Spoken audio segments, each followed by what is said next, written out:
Hey guys, George of SoundTraxx here. This week we're going to take a look at the Rapido Alco PA locomotives that they've released fairly recently. We're going to show you just how easy it is to install a TSU-21PNEM8 decoder into the Alco PA. We're going to show you some basic sound settings, and then we're also going to show you that on this particular model we actually have access to all of the lights. So let's get started.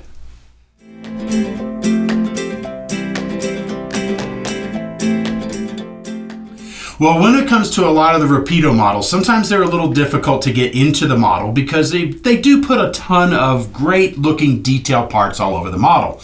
However, on this particular one, it's actually pretty easy. So to take the shell off, what we're going to do is we're going to simply reach under here in this skirting here between the trucks. We're going to grip it slightly and open it, and you're going to notice that the shell just falls right out. Now the only thing is left we have is our coupler box up front. And we can simply work that through the pocket up front, and our shell is clean and removed out of the way. And now we have our chassis with our 21-pin circuit board sitting right here, easily accessible. So the good news is to simply convert this over. All we have to do is simply pull this dummy 21-pin plug out.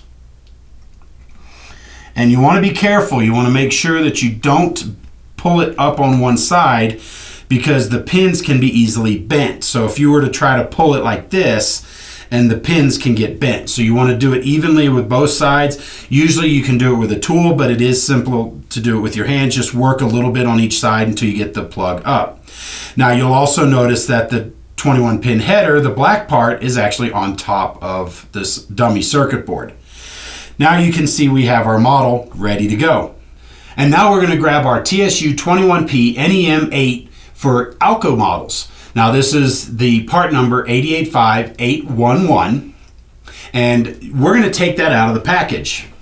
Now when we have our decoder, we have it sitting here in front of us, and you'll see again we mark our black plastic header is here on top, and you can kind of see. So what we're going to do is we're going to line the pins up properly. Now if you're questioning, you can find the one pin that's missing and look at the bottom of the circuit board and see which one of these doesn't have a through hole. So what we can do is we can make sure that the missing pin lines up to the one that's missing, and then we simply line it up, and the pins will start to seat into the decoder a little bit, and then once all the pins go in, there we go. Now we can just simply press it into place until we see the pins exit the top of the connector right there. Now on this particular model, you'll notice that we actually have two speakers. There's a speaker back here and a speaker up front. They're already wired in.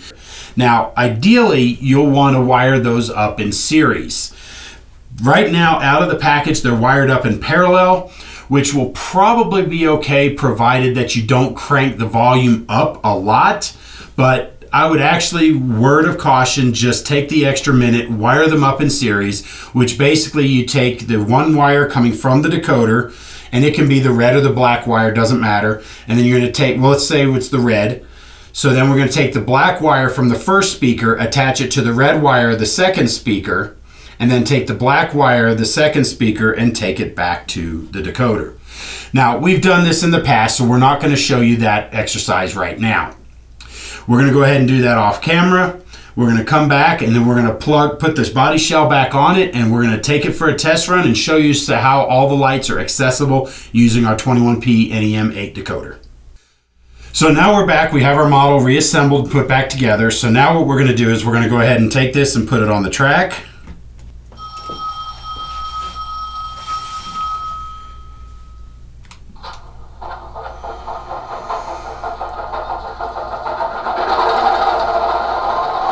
So we have the locomotive dialed up, we have the sound, we've selected Loco 3 in our throttle.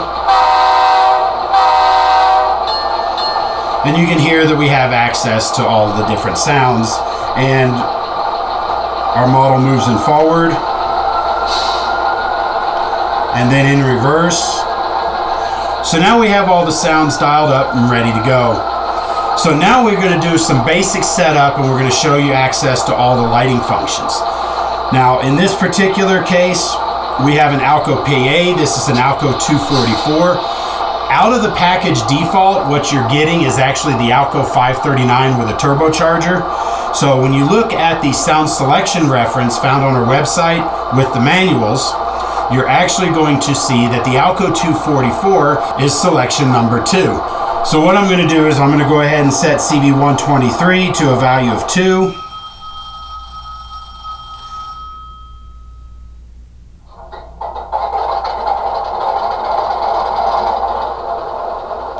And there's your Alco 244. Now, some of the other sounds that you may go in and you want to pick the air horn. Right now we can look at this and see that this is a 5 chime. So you'll go through your list and pick a Leslie, probably an S5T based on what I'm seeing. So when we go to our sound selection reference, you can see that we're actually going to take CV number 120. We're going to set it to a value of 29 to select that Leslie S5T. So now that I've done that,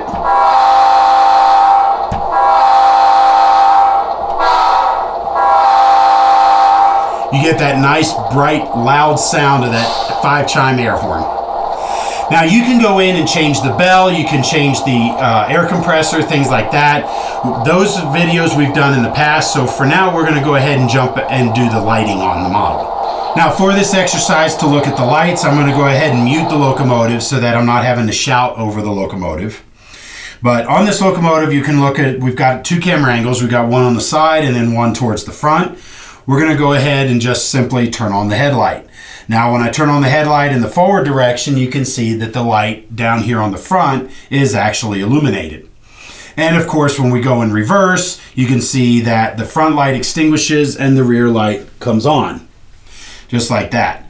We're going to go ahead and leave it in forward so that you have all the lights on the front. Now, function FX3 turned on by function 24. Now we'll turn on the number boards. So you see the number boards on each side of the locomotive as well as the one above the cab now illuminate.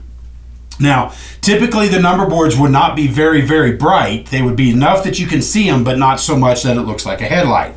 So for this exercise, we're going to go ahead and turn that down.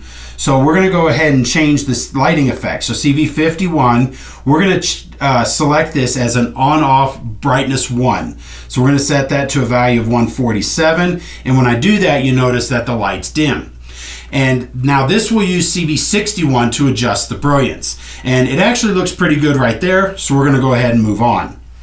Now the FX4, which is turned on by button 25, will actually turn on the clear class lights on the front of the locomotive.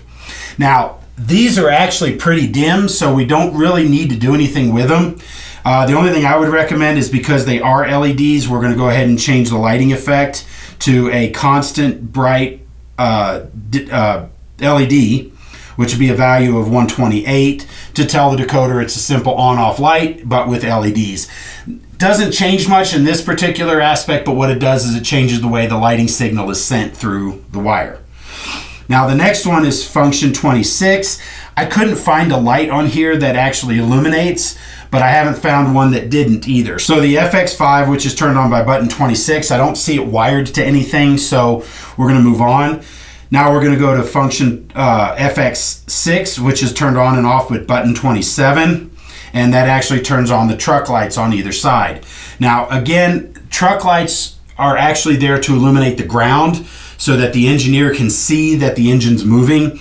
My personal take is those are a little bright, so for that I'm going to go ahead and change the lighting output in CV54 to again a value of 147 for the truck lights, and you can kind of see that they dimmed a little bit, and that's a great look for me as well. So that way we have all the other lights. So they're going to be using the same brilliance as the number boards. If you want them to change and be different, you can use that as on-off brilliance number 2. Now the last one here, if I turn on function 28, this actually turns on 2 things. This will turn on the green class lights on the front of the locomotive, but it also turns on the Mars light up here. Now on the Santa Fe units, they actually had one was a Mars light and one is a red emergency, but this model as delivered only has the one LED illuminating both. So we're going to leave this as it is, but if you look at it closely, you'll notice that there's actually 2 different, slightly different shades of the lens color there. And that's actually how it's properly done, but this model only has the one LED. Now, we need to make sure, so like I talked about, we have the green class lights. Now the green class lights are actually for an extra or a following section. So it's saying this is the scheduled train, but there's another section coming behind. So that way if another train is waiting and sees the green class lights, they know this is the train you're waiting for, but there's another section coming about 15 minutes behind. So you don't use it that often, but it can be used. But the Mars light is also turned on with button 28. And the reason for that is because with our TSU-21PNEM8s, function 28 turns on both the FX7 and the FX8 lighting effect. So you can remap these and move these anywhere you want them to go. So because our FX5 wasn't wired to anything, uses button 26, I'm going to go ahead and move that Mars light to function 26. So we can do that with programming CV 1.261. We're going to set that to a value of 26 so that now the 26 key will turn on and off the Mars light. But it is the FX7 lighting output, so we are going to need to change that to a Mars light. So what we're going to do is we're going to take CV55, we're going to set that to a value of 130 so that now you get that Mars light effect coming out of the white Mars light on the nose of the locomotive. Now you can adjust the flash rate using CV59, so you can speed it up or slow it down depending on your personal taste. But this is just kind of a quick overview, so we're going to leave it alone as it is right now. So this is just a brief look at this great model that Rapido has put out with their Alco PAs, and it just shows you how easy it is to upgrade yours to a Tsunami 2. So guys, for more information, please visit our website at SoundTraxx.com. And for those of you guys who've been watching along and like this content, be sure to like the video below and be sure to subscribe. If you're not subscribed to our YouTube channel, what are you waiting for? We've got a lot of great information and great videos that we post every week so that you can help enjoy your model railroading experience a little bit more. So guys, thanks for watching. We'll see you next time.